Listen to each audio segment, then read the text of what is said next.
I have a Samsung Plasma model PN64F8500, and when I plug it in, instead of getting the 5 blinks that we're supposed to be seeing from Samsung TVs, we're getting very erratic blinking from the light, and of course the TV does not turn on. So let's go ahead and open it up and see what's going on. There are 3 boards that commonly fail with this Plasma TV. The first one is the power supply. One of the issues we can see sometimes is TV will work and eventually will shut off and stay off, or we can see issues with no power whatsoever. Another circuit board that commonly fails is the main board.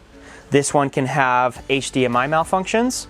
It can have also a no power issue. However, that will typically be accompanied with burned components, so you can take a look visually and see if you have any burned components. If you do not, typically your power supply is the fault. If you find burned components on the main board, then of course it is the main board that is at fault. And lastly, we do see cycling issues from the main board.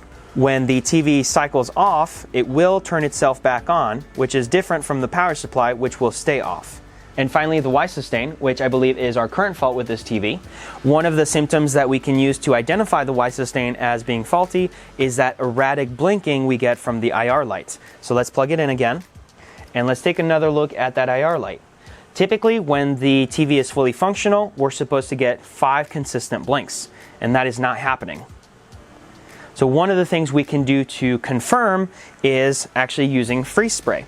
So I just disconnected the TV from power, and I'm going to be freezing these 3 capacitors. They are ceramic capacitors over here, and then we're going to plug it back in.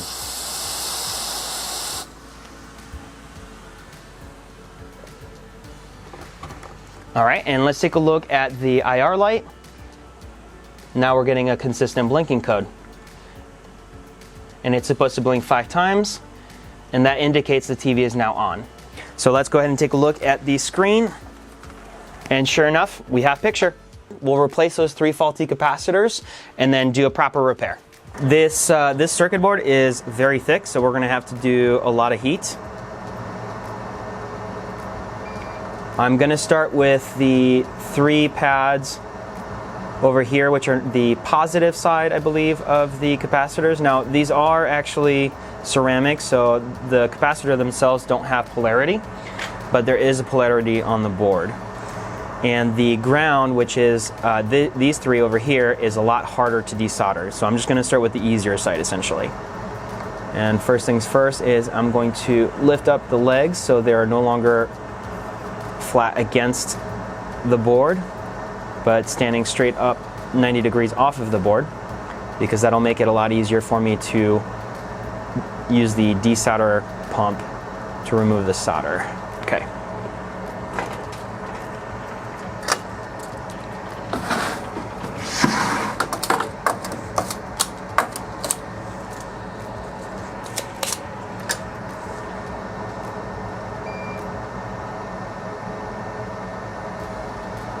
And I probably should be using a little flux, but we'll give it a try without it first. And no go. So we'll do flux.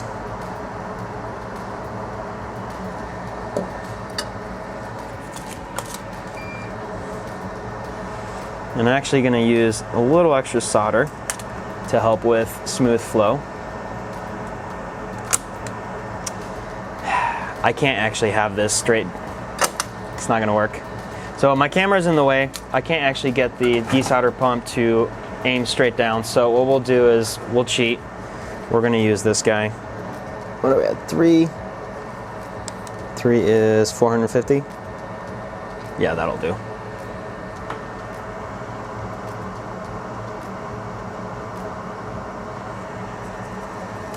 All right, we have reached temperature.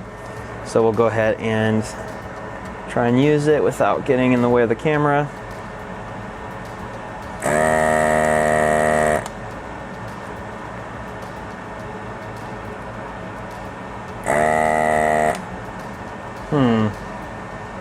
Alright, we're not doing very well here.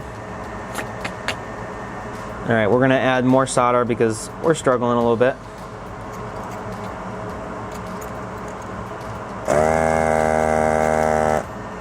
Hey, there we go.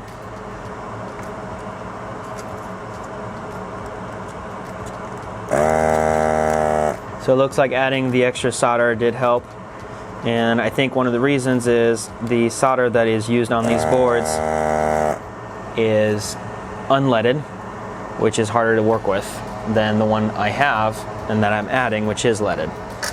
All right, now that we have the non-grounded, we're gonna do the grounded ones and lift them up 90 degrees off the board.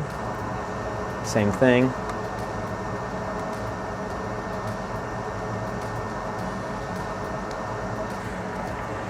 And same as before, we'll use our desolder gun and add a little extra new solder.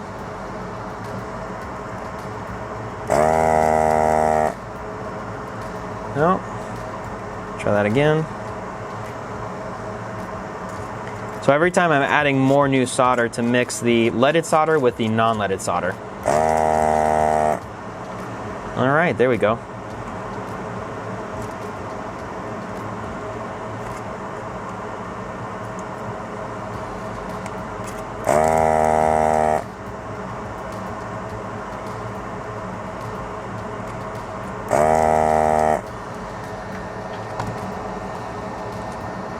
Oh, I thought I had it, but I guess there's a little solder left.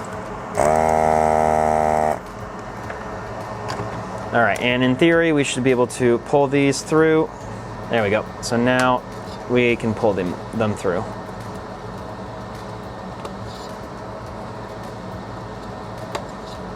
There we go. And I'll do just a little bit of cleanup.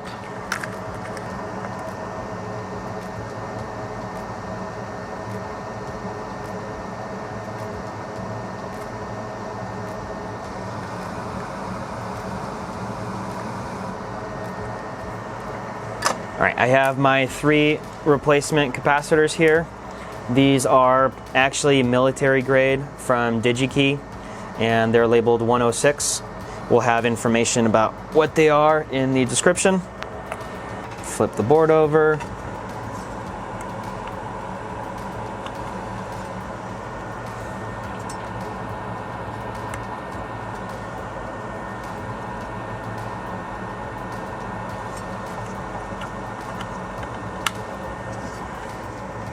And I'm going to hold them with one hand as I flip it, and we'll bend the pins out on the other side.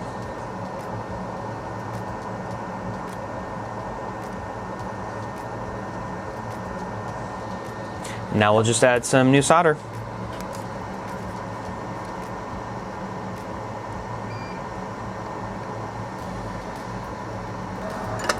We'll clean that up a little bit with some flux.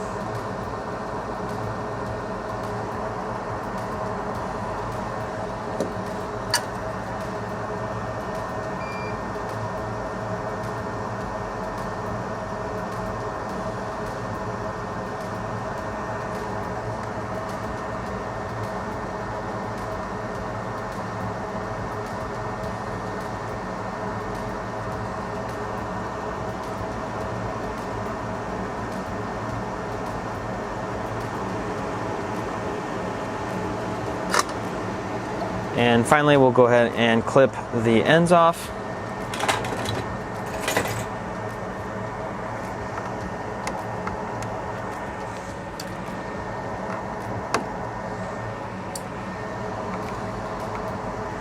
Quick little cleanup with the alcohol.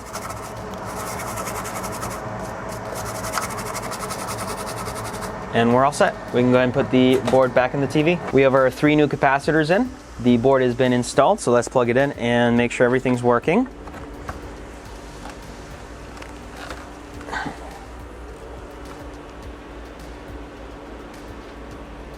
And we are getting our consistent blink from the IR light. Yep, and we do have the HDMI down there. Okay, perfect. So it's turning on and we're getting full functionality. If you found the video helpful or useful, leave us a like and subscribe. Leave us a like and subscribe. Oh, did I say that twice? That's the spice.